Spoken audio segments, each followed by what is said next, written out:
Inner cultivation or outer cultivation, written by Xue Feng. From Buddhism to Osho to countless modern masters, there has been a common understanding in the requirement that one must cultivate inwardly.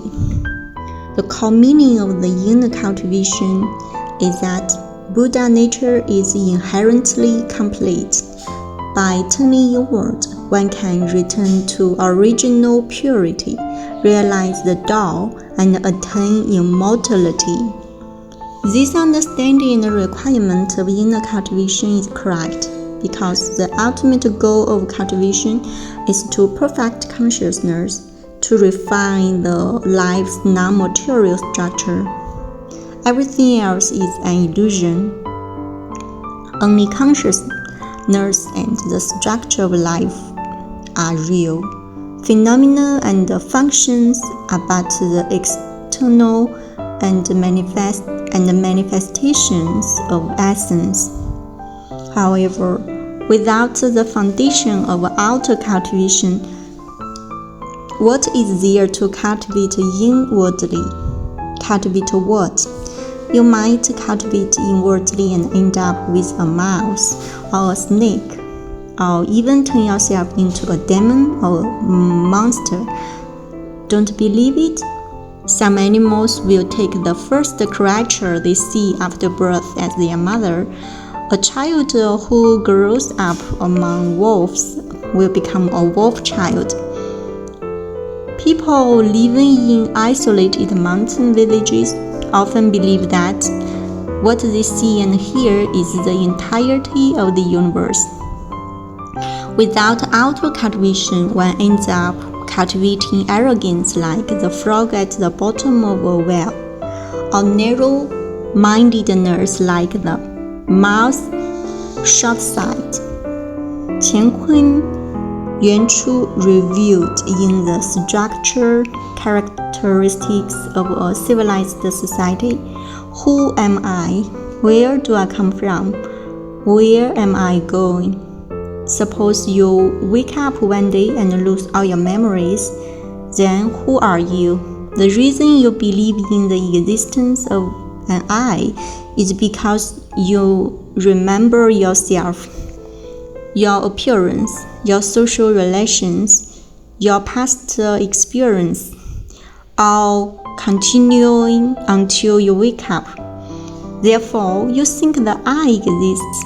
Suppose one day you wake up and find yourself on another planet, seeing the 10,000-year world. You discover your appearance has completely changed, but your memory remains, and you would be happy realizing you have come from Earth to the 10,000-year world. So who am I? I am consciousness, a non-material structure of memory. Do not think your brain is your entirety. Your consciousness is simultaneously copied in the cosmic store consciousness, forming your past and future. As long as your consciousness exists, you exist. If the universe had no memory, then there would be no knowing or consciousness, and no existence of an I. Therefore, the entire purpose of the universe's existence is for knowing and consciousness, for the existence of the I, thereby creating a logical truth for the universe's existence. I am consciousness. Without consciousness, there is no I. And where does consciousness come from? Consciousness comes from outer cultivation. Suppose a person is born without vision, hearing, taste, smell, or touch. What consciousness would there be? The best moment for inner cultivation should be at birth. Yet at birth, do you know who you are? If you are raised among wolves from the moment of birth, then you are a wolf. If you are adopted at birth, would you know who your biological parents are? If you had never entered Lifechanyuan, could you know that you are a Chanyuan celestial? Without understanding the universe, without knowing the vast world, without your own experiences and life encounters, without memory, how could you know who you are? You would be like a walking corpse, a vegetative being. Therefore, inner cultivation must be established upon the foundation of outer cultivation. Inner cultivation is like cooking. You must first go outside to buy vegetables, flour, oil, salt, vinegar, pots, bowls, water, and fire. If you have nothing, what meal can you cook?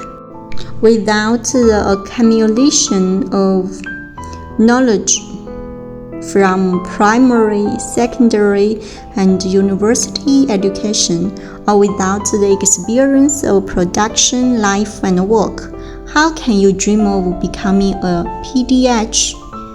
Impossible. Inner cultivation belongs only to the well-learned. If at the very beginning of cultivation, one cannot even distinguish east from west, or tell wheat from weeds, yet immediately shouts, "Cultivate inwardly." What can be cultivated? I think you will end up cultivating a granite heart instead. Therefore, while alive, one must seize every moment for outer cultivation, fully experience life, explore widely, read extensively, learn from the wisdom of others.